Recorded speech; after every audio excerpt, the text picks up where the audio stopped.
The snow fell softly outside the glass walls of the airport, blanketing the runway in white silence. Inside, Rose sat quietly on a bench, holding her twin babies close. Their tiny breaths fogged the edges of the blankets as they slept peacefully, unaware of the storm that was about to unfold.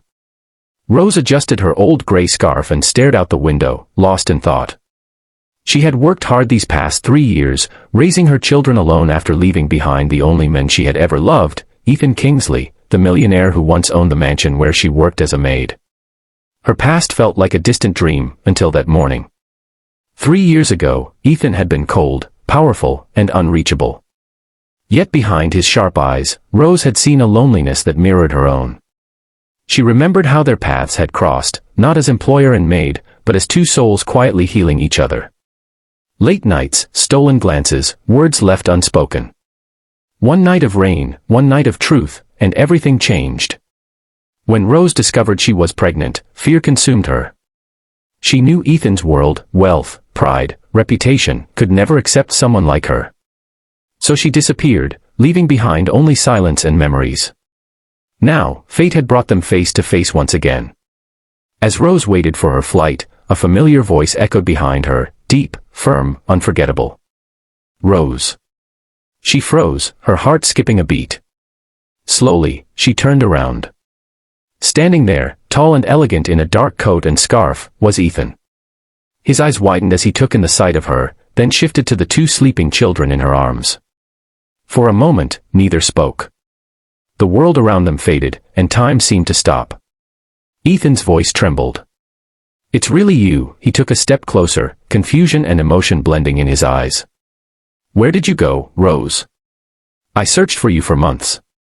Rose lowered her gaze, her throat tight. "I had to leave, Ethan. It was the only way." "The only way," he repeated softly, his eyes falling to the twins. "And them? Are they yours?" She hesitated, her heart pounding. "Yes," she whispered. Something in Ethan's expression changed, a mixture of shock, pain, and realization. "They look familiar," he murmured.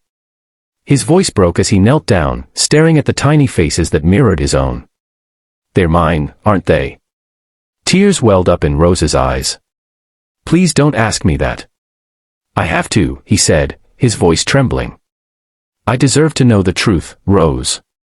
Are they my children?" She looked at him, her lips trembling. "Yes," she whispered finally. "They're yours."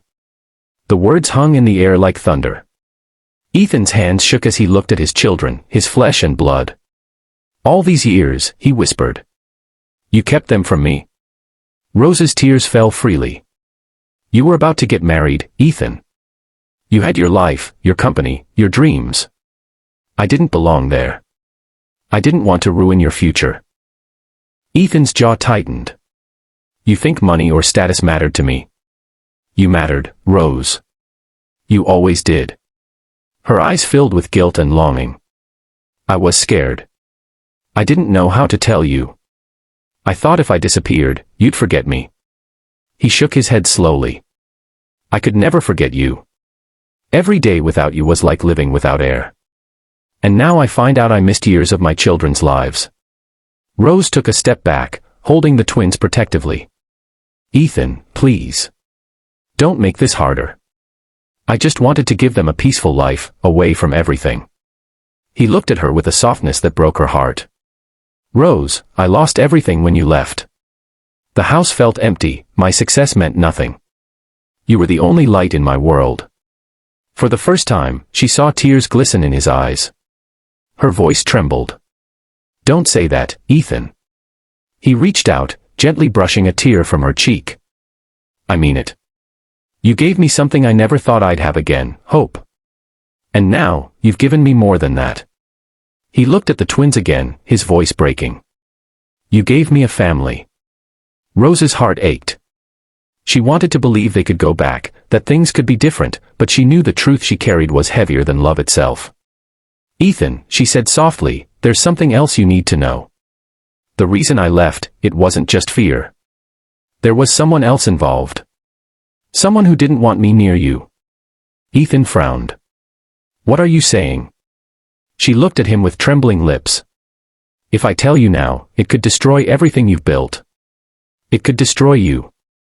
He took her hand, his grip gentle but firm. Then let it. Whatever it is, we'll face it together. Rose stared at him, tears spilling down her cheeks. She had spent years dreaming of hearing those words. But now that they had come, fear held her captive. You don't understand, Ethan.